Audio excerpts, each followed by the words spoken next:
So hi there guys, welcome to the YouTube channel. Today we're going to be looking at this quite normal, you could say, the sort of scene you walk by without really looking at it. And I'm going to be creating this little sort of line and wash artwork here. Now the primary thing of importance really for this particular YouTube video is the initial wash layer that's going to go down. And I want to show you a little bit in detail how that first wash layer is really quite important in terms of getting your colour balance and getting a little bit of that watercolour magic flowing. So while I sketch out this scene, we can talk a little bit more about the process and why this part of the process is so important. So you may notice here I'm using the Sepia fine liner and not a black fine liner. I've been playing a little bit more with these recently, and I do enjoy using them. I do think they give a slightly different feel to the black fine liner.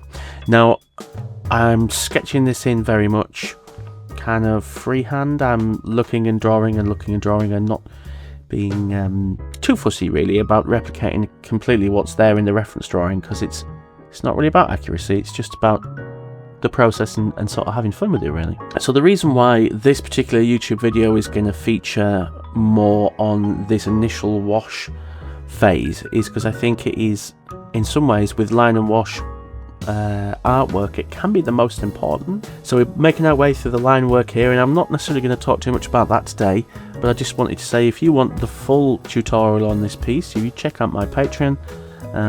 For a few bucks a month you can see much longer videos over there, and obviously you guys are watching on YouTube, and I do really appreciate you clicking to watch these videos. If you could do me a favor and just click the like and the subscribe button, it costs you nothing and it does help the channel out. So obviously I have a paywall, I have my Patreon content, but I still want to try and ensure I do good stuff on here for free for you guys, because I appreciate not everyone can afford to spend money every month, on their hobbies or whatever. So there's a couple of things to mention here. One of them is I'm going to be using a ridiculously big brush, which is something I've been playing with recently. I'm going to be using the Monte Amito Natural Sienna, which is a kind of natural sienna. It's a Daniel Smith colour. It's sort of yellow ochre-esque, and I tend to use that as a lot of my background, partly because it's kind of like the lightest tone you see in a lot of stonework, partly because I quite like it's a lively colour. It's got a lovely kind of warmth to it.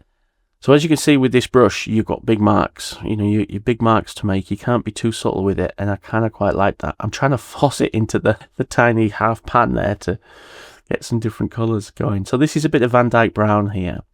So I'm introducing this to try and break up that homogeneous one tone.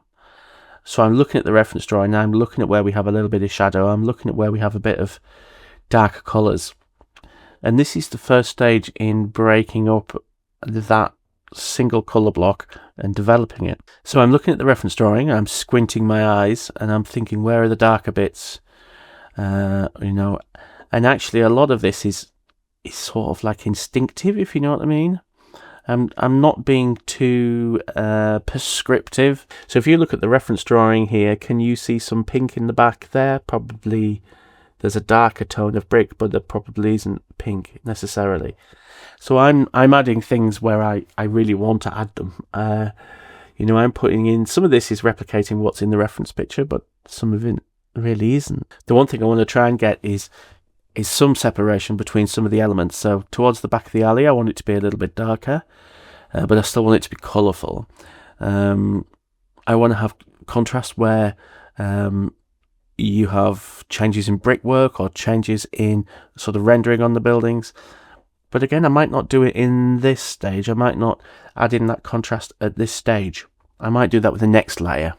This is just the initial layer, but as I said before, I think this is quite an important layer in many ways. Now, because the whole thing is pretty much wet here, if I wanted to go and paint in the blue for those bins there, the blue would just disappear off and you'd end up with these very soft blobby shapes. And as I said before, I think one of the nice things about this as a process is you get some soft areas of colour alongside some real hard edges, and actually some blobs of paint where the pigment will collect and you'll get quite distinct blobby bits, which is kind of fun too. So I'm mixing a grey there, but that grey is based of some of the pigments that I've already used, so it has a sort of sympathy vibe, you know. Often people talk about harmony in watercolors and how actually if you just use 3 different colors for the whole picture, it has a nice sort of natural harmony to it. And I think that's true, you know. I think it is true, but sometimes also it's quite nice to be subversive and to sort of add in stuff that shouldn't be there, and that can be very effective too. So I've added in a really simple idea of a kind of window there, just with a couple of blops of paint, really. So here, one of the last parts of this stage is I'm just putting some quinacridone gold in. I love this colour, you know. I can't use it enough. I find it fascinating. I don't know why. And I'm just putting in a bright bit right down the alleyway there, and that's because I want the eye to be led down to the bottom of the alleyway. I want us to go on a bit of a journey through the picture.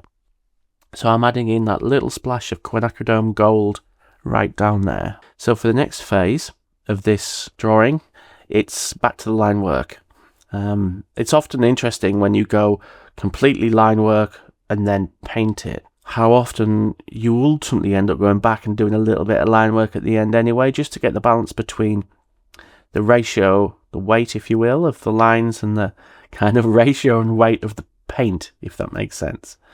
One of the reasons why, one of the things I notice about using brown fine liners is you will do an initial drawing, but you'll probably go back in and add a lot more in than you would with, say, black. And it's because they just don't have that visual weight on the paper, if you know what I mean. But I'm going to go and add in a little bit more watercolour in a bit. But the first thing I want to do before I do that is finish developing some of the buildings and adding a little bit more structure to the piece. So as we're approaching I've sketched a lot of detail in the background there, and as we're approaching some of the components in the foreground, obviously they're going to be a darker outline because they're quite close to the viewer, so you really want those to sort of leap out a little bit at you. So that's where line thickness you can use line thickness to your advantage. So I'm going to be sketching those bits in there. Right, so for the next phase, I've obviously forgotten to press record, but what I've done is you can see I've added in some shadows. So we've finished with the line work. Now for that stage, I may go back and add a little bit more in, but unfortunately I forgot really to press record at this bit. But what I've done at this stage is I've added some shadow in above the bins on that left-hand wall, and that shadow is a bluey grey. And then I've added in a little bit more detail on the windows, some shadows into the stonework on the left-hand side there, and those posts. So we're starting to add in some of those darker values there. And then the next stage is to add in some of the more colour pops. So we've got these lovely red in the signs. I'm adding in some red there in the bins at the back, and we've got some really bright blue in there, and I think that's nice. It gives it a bit of contrast. I'm just looking at adding in some shadow into those windows that are down the alleyway there on the left hand side, and then it's going to be off to the hairdryer. So I'm using the gel pen here just to create that white line around the no entry sign, and adding in just a couple of highlights on those posts just to give them a little bit of pop of life and a little pop of colour. And I've added a little bit of gel pen just on the bins a bit further back as well. It's not as easy to see that though. So I've had a look at this, and I've sat and I've had a cup of tea, I think, and I've decided that I think there's a lot of texture and things. There's a lot of texture and elements within this drawing that I haven't put in, and I think would benefit. So what I'm doing is I'm using that brown fine liner, and I'm adding in some of the texture on that wall there. Now I'm not doing it all. You don't need to do it all. You just need to sort of do enough to hint and suggest what that looks like in terms of the brickwork and things like that. And I think that just kind of adding a little bit of interest, and it also makes you want to kind of go down that alleyway a little bit more, if you know what I mean. So again, I'm tidying up some of the bits at the back, trying to kind of differentiate some of the elements a little bit from each other. Now, one of the last things I did here is I used the brown fine liner to put a thicker line around those signs. I don't think it needs it, or I think it either needs it or it could have been done with black and done a lot wider, actually. You know, kind of feels like it's a bit of a halfway house. What do you think? Let me know in the comments whether you think I should have gone super wide for the lines in the foreground. But so I think this worked really well. I think it's a lovely piece. I think it actually bears better viewing close up. You know, once you get close up and you can see how that watercolour is mixing up together and how it all kind of merges to create interesting patterns and granulation and flocculation and all sorts of silly words that I don't necessarily understand. Well, actually I do, but it's too boring to tell you about. So yeah, I hope you enjoyed that. As I said before, there's a much longer video on my Patreon where I'll go through the whole process step by step, but hopefully you get appreciation of how that first initial stage of putting the wash down is really important, and you can get some real watercolour magic there. Right guys, I really appreciate your time. Don't forget to like and subscribe, all that jazz, and we'll see you again. Bye bye.